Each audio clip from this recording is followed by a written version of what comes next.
ತೆರೆ ಮೇಲೆ ಕಾಟೇರನ ಅಬ್ಬರ. ಡಿಬಾಸ್ ಫ್ಯಾನ್ಸ್ ಫಿದಾಗಿದ್ದಾರೆ. ಮಿಡ್ ನೈಟ್ ಶೋ ಟಿಕೆಟ್ ಕ್ಷಣ ಮಾತ್ರದಲ್ಲೇ ಮಾರಾಟ ಆಗಿದೆ. ನಡುರಾತ್ರಿಯಿಂದಾನೇ ಕಾಟೇರ ಚಿತ್ರದ ಫ್ಯಾನ್ಸ್ ಶೋ ಭರ್ತಿಯಾಗಿದೆ. ರಾಜ್ಯದ 500ಕ್ಕೂ ಅಧಿಕ ಚಿತ್ರಮಂದಿರಗಳಲ್ಲಿ ಪ್ರದರ್ಶನವನ್ನ ಕಾಣ್ತಾ ಇದೆ ಕಾಟೇರ. 1000ಕ್ಕೂ ಅಧಿಕ ಪರದೆಗಳಲ್ಲಿ ತೆರೆ ಕಾಣ್ತಾ ಇದೆ ಕಾಟೇರ. ಕೆಲ ಏಕಪರದೆ ಚಿತ್ರಮಂದಿರಗಳಲ್ಲಿ ದಿನಕ್ಕೆ 5ರಿಂದ 6 ಪ್ರದರ್ಶನ ಸಹ ಆಗ್ತಾ ಇದೆ. ಸಿದ್ದೇಶ್ವರ, ಸಿದ್ಧಲಿಂಗೇಶ್ವರ ಚಿತ್ರಮಂದಿರದಲ್ಲಿ ಕಾಟೇರನ ಅಬ್ಬರ ಜೋರಾಗಿದೆ. ಈಗಾಗಲೇ ಎಲ್ಲೆಡೆ ಮೊದಲ ದಿನದ ಟಿಕೆಟ್ ಸೋಲ್ಡ್ ಔಟ್ ಆಗಿದೆ. ಈ ಬಗ್ಗೆ ಹೆಚ್ಚಿನ ಮಾಹಿತಿ ನೀಡ್ತಾರೆ ನಮ್ಮ ಪ್ರತಿನಿಧಿ ಲೋಕೇಶ್. ಅನುಪಮ ಥಿಯೇಟರ್ ಇಂದ ನೇರ ಸಂಪರ್ಕಕ್ಕೆ ಸಿಕ್ಕಿದ್ದಾರೆ. ಲೋಕಿ, ಅಲ್ಲಿ ಹೇಗಿದೆ ಕಾಟೇರನ ಅಬ್ಬರ? ಫ್ಯಾನ್ಸ್ ಏನ್ ಹೇಳ್ತಾ ಇದ್ದಾರೆ?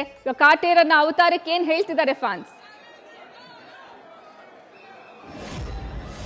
ಅರ್ಪಿತಾ, ಕಾಟೇರ ಸಿನಿಮಾ ನಿರೀಕ್ಷಿತ ಸಿನಿಮಾ ಆಗಿ ದರ್ಶನ್ ಅವರ ನಟನೆ ಬಹು ನಿರೀಕ್ಷಿತ ಸಿನಿಮಾ ಆಗಿ ಎಲ್ಲರನ್ನ ನಿರೀಕ್ಷೆ ಇತ್ತು ತುಂಬಾ ಸಿನಿಮಾ ಈ ಸಿನಿಮಾ ಮೇಲೆ ಯಾವ ರೀತಿ ಈ ಸಿನಿಮಾ ಇರುತ್ತೆ ಅಂತ ನೋಟ್ಟು ಈಗ ಮಿಡ್ ನೈಟ್ 12 ಗಂಟೆಯಿಂದಲೇ ಸಾಕಷ್ಟು ಶೋಗಳಾಗಿದೆ ರಾಜ್ಯಾದ್ಯಂತ. ಅಂದ್ರೆ ಮಿಡ್ ನೈಟ್ ಶೋ 12 ಗಂಟೆಗೆ 21 ಕಡೆ ಅಂದ್ರೆ ಶೋ ನಡೆದಿದೆ. ಎಲ್ಲಾ ಕಡೆಯಿಂದಲೂ ಪಾಸಿಟಿವ್ ರೆಸ್ಪಾನ್ಸ್ ಬಂದಿದೆ.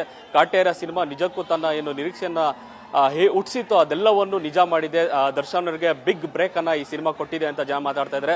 ಆರಂಭದಲ್ಲಿ ಅಂದ್ರೆ ಒಂದು ಕಥೆಯನ್ನ, ಒಂದು ಮೆಸೇಜ್ ಅನ್ನ ದರ್ಶನ್ ಅವರೊಂದು ಸ್ಟಾರ್ಡಮ್ಗೆ ತಕ್ಕನಾಗಿ ಕಥೆಯನ್ನ ಮಾಡಿ ತರುಣ್ ಅವರು ಹ್ಯಾಟ್ರಿಕ್ ಗೆಲುವನ್ನ ಈ ಸಿನಿಮಾ ಮೂಲಕ ಸಾಧಿಸಿದ್ದಾರೆ ಅಂತಾನೆ ಹೇಳ್ಬೋದು. ಅರ್ಪಿತಾ, ಲೋಕೇಶ್, ಅಲ್ಲಿ ಜನ ಏನ್ ಹೇಳ್ತಿದ್ದಾರೆ? ಕಾಟೇರ ಚಿತ್ರಕಥೆ ಆಗಿರಬಹುದು ಅಥವಾ ಆರಾಧನಾ ಆಕ್ಟಿಂಗ್ ಆಗಿರಬಹುದು, ಅವರು ಫಸ್ಟ್ ಟೈಮ್ ಆಕ್ಟ್ ಮಾಡ್ತಾ ಇರೋದು ಹೀರೋಯಿನ್ ಆಗಿ, ಅವರು ಪದಾರ್ಪಣೆ ಮಾಡಿದ್ದಾರೆ, ಅವ್ರ ಬಗ್ಗೆ ಏನ್ ರೆಸ್ಪಾನ್ಸ್ ಸಿಗ್ತಾ ಇದೆ? ಖಂಡಿತ ಅರ್ಪಿತಾ, ದರ್ಶನ್ ಅವರ ಸಿನಿಮಾ ಅಂತಂದ್ರೆ ಮಾಸ್ ಕಮರ್ಷಿಯಲ್ ಸಿನಿಮಾ ಹೇಗಿರುತ್ತೆ ಅದೆಲ್ಲವನ್ನು ಈ ಸಿನಿಮಾದಲ್ಲೂ ಒಳಗೊಂಡಿದೆ. ಅಂದ್ರೆ ಆರಂಭದಲ್ಲಿ ಅಂದ್ರೆ ಇದು ಕರ್ಣನಾಗ್ಲಿ ಅಸುರನಾಗ್ಲಿ ಈ ತರದ ಒಂದಷ್ಟು ಸಿನಿಮಾದ ಒಂದು ಶೇಡ್ ಇರುತ್ತೆ ಅಂತ ಒಂದಷ್ಟು ಮಾತನಾಡಿದ್ರು. ಬಟ್ ಅದರ ಆಚೆಯೂ ಕೂಡ ದರ್ಶನ್ ಅವರ ನಾರ್ಮಲ್ ಸಿನಿಮಾಗಳಲ್ಲಿ, ಕಮರ್ಷಿಯಲ್ ಸಿನಿಮಾಗಳು ಏನು ಫೈಟ್ ಆಗಲಿ ಸಾಂಗ್ಸ್ ಆಗಲಿ ಏನಿತ್ತು ಅದೆಲ್ಲವನ್ನೂ ಒಳಗೊಂಡಿದೆ.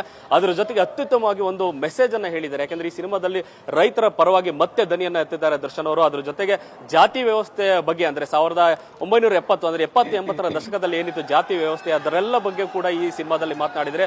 ಅದಕ್ಕೂ ಹೆಚ್ಚಾಗಿ ಸಿನಿಮಾದ ಸೆಕೆಂಡ್ ಹಾಫ್ ಬಗ್ಗೆ ಜನ ತುಂಬಾ ಹೆಚ್ಚಾಗಿ ಮಾತಾಡ್ತಾ ಇದ್ದಾರೆ. ಯಾಕಂದ್ರೆ ದರ್ಶನ್ ಅವರು ಒಂದು 2 ಶೇಡ್ಗಳಲ್ಲಿ ಕಾಣಿಸ್ಕೊಂಡಿದ್ರು. ಒಂದು ಯಂಗ್ ಮತ್ತೆ ಮತ್ತೊಂದು ಪಾತ್ರದಲ್ಲಿ ಓಲ್ಡ್ ಏಜ್ ನಲ್ಲಿ ಕಾಣಿಸ್ಕೊಂಡಿದ್ರು. ಎರಡೂ ಪಾತ್ರವನ್ನು ಅತ್ಯುತ್ತಮವಾಗಿ ನಿಭಾಯಿಸಿದ್ದಾರೆ. ಅದರಲ್ಲೂ ಕೂಡ ಆಕ್ಷನ್ ಸೀಕ್ವೆನ್ಸ್ ಬಗ್ಗೆ ಅಂದ್ರೆ ತರುಣ್ ಅವರು ಈ ಮೊದಲು ಒಂದು ಬಾರಿ ಹೇಳಿರ್ತಾರೆ. ಅಂದ್ರೆ ಒಂದು ಸಂದರ್ಶನದಲ್ಲಿ ಒಂದು ಫೈಟ್ ಸೀಕ್ವೆನ್ಸ್ ಅಲ್ಲಿ ಒಂದು ಕೈಯನ್ನು ಬಳಸಿ ಫೈಟಿಂಗ್ ಅನ್ನ ಮಾಡಿರ್ತಾರೆ, ಮತ್ತೊಂದರಲ್ಲಿ 2 ಕೈಗಳನ್ನು ಬಳಸದೆ ಆಕ್ಟಿಂಗ್ ಮಾಡುತ್ತಾರೆ. ಈ 2 ಫೈಟ್ ಕೂಡ ಜನರಿಗೆ ಒಂದು ಉತ್ತಮವಾದ ಒಂದು ಏನು ವಿಜುವಲೈಸೇಷನ್ ಅಂತಂದ್ರೆ ಆ ಮಟ್ಟದ ಒಂದು ಎಕ್ಸ್ಪೀರಿಯನ್ಸ್ ಅನ್ನು ಈ ಸಿನಿಮಾದಲ್ಲಿ ಕೊಟ್ಟಿದೆ ಅಂತ ಹೇಳ್ಬೋದು. ಇನ್ನು ಆರಾಧನಾ ಅವರು ಅಂದ್ರೆ ಮಾಲಾಶ್ರೀ ಅವರ ಪುತ್ರಿ, ಚೊಚ್ಚಲ ಸಿನಿಮಾ ಆದ್ರಿಂದ ಅವರ ನಟನೆಯ ಬಗ್ಗೆ ಸಾಕಷ್ಟು ಕುತೂಹಲ ಇತ್ತು.